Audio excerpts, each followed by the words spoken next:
அற்பமான என்னையும் வேதத்தை அறிய பயன்படுத்திய இயேசுவுக்கே மகிமை உண்டாவதாக. யாத்ராகமம் அதிகாரம் 33.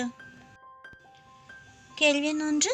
உன் சந்ததிக்கு கொடுப்பேன் என்று கர்த்தர் ஆபிரகாம், ஈசாக்கு, யாக்கோபுக்கு ஆணையிட்டு கொடுத்த தேசம் எத்தகையது?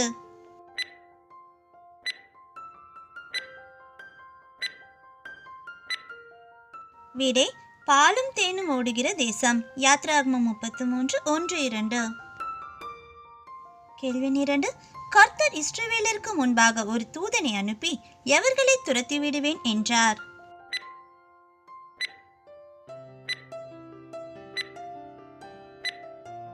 விடை கானானியன், எமோரியன், ஏத்தியன், பெரிசியன், ஏவியன், எபூசியன். யாத்ராகமம் 33:2. கேள்வி 3. கர்த்தர் ஏன் ஜனங்களின் நடுவே செல்ல மாட்டேன் என்றார்?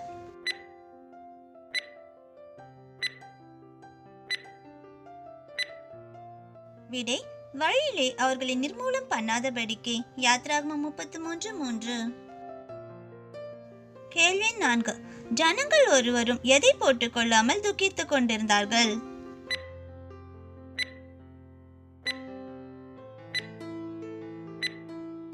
விடை தங்கள் ஆபரணங்களை. யாத்ராகமம் 33:4. கேள்வி 5.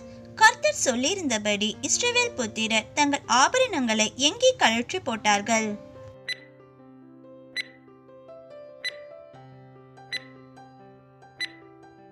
விடை ஓரேப் மலை அருகே.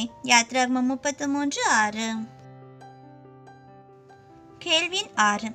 மோசே கூடாரத்திற்கு என்ன பெயரிட்டார்?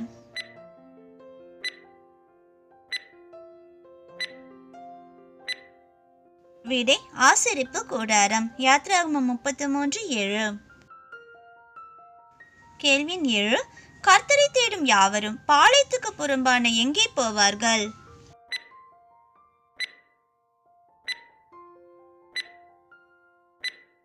விடை ஆசரிப்பு கூடாரத்துக்கு. யாத்ராகமம் 33:7.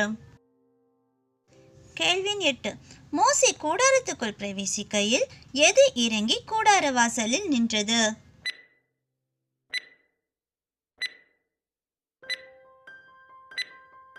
விடை மேகஸ்தம்பம். யாத்ராகமம் 33:9. கேள்வி 9. எதை போல் கர்த்தர் மோசேயோட முகமுகமாய் பேசினார்?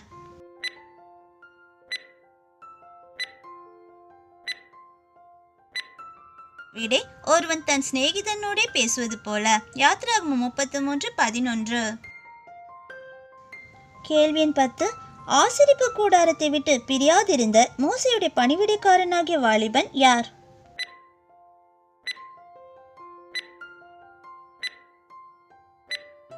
விடை நூனின் குமாரனாகிய யோசுவா. யாத்ராகமம் 33:11. கேள்வி 11. என் சமூகம் உனக்கு முன்பாக செல்லும், நான் உனக்கு டேஷ் தருவேன்.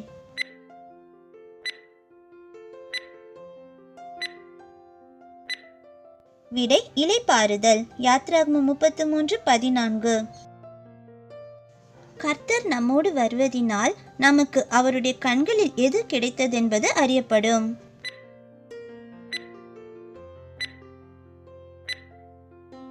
விடை கிருபை. யாத்ராகமம் 33:16. கேள்வி 13. மோசே கர்த்தரிடம் தனக்கு எதை காண்பித்தருளும் என்றார்?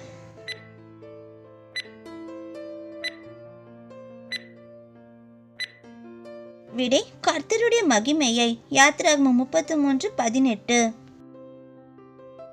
கேள்வி 14.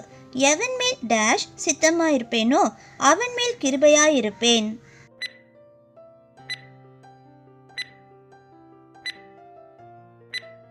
விடை கிருபையாயிருக்க. யாத்ராகமம் 33:19. கேள்வி 15. எவன் மேல் டேஷ் சித்தமாயிருப்பேனோ அவன் மேல் இரக்கமாயிருப்பேன்.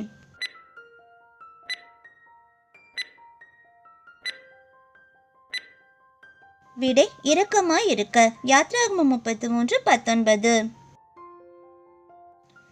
கேள்வி 16. நீ என் முகத்தை காண மாட்டாய், ஒரு மனுஷனும் என்னை கண்டு உயிரோடு இருக்கக்கூடாது என்று கர்த்தர் யாரிடம் கூறினார்?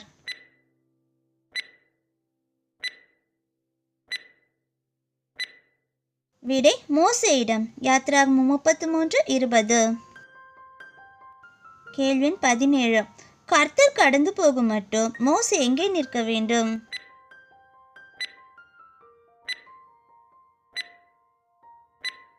விடை கன்மலையில். யாத்ராகமம் 33:21-23 வரை. கேள்வி எண் 18.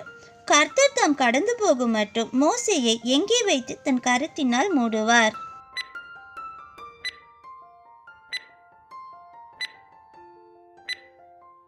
விடை கன்மலையின் வெடிப்பிலே.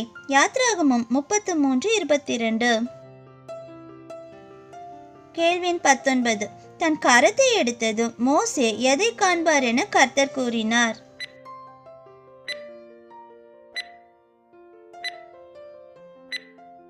விடை கர்த்தரின் பின்பக்கத்தை. யாத்ராகமம் 33:23.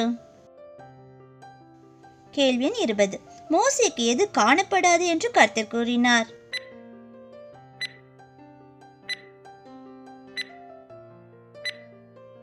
விடை கர்த்தரின் முகம். யாத்ராகமம் 33:23. பிரதர்ஸ் சிஸ்டர்ஸ், எங்களோட இந்த சிறு முயற்சி உங்கள் எல்லாருக்கும் கண்டிப்பாக பிடிச்சிருக்கோன்னு நம்புகிறோம். சப்ஸ்கிரைப் பண்ணி பெல் பட்டன் ப்ரெஸ் பண்ணிக்கோங்க. அப்போ தான் வேதாகமத்தை பற்றி நாங்கள் போடுற எல்லா வீடியோஸும் உங்களை தவறாமல் வந்து சேரும். தேவநாமம் மகிமைப்படுவதாக. கர்த்தர் கரம் உங்களோடு இருப்பதாக. ஆமேன்.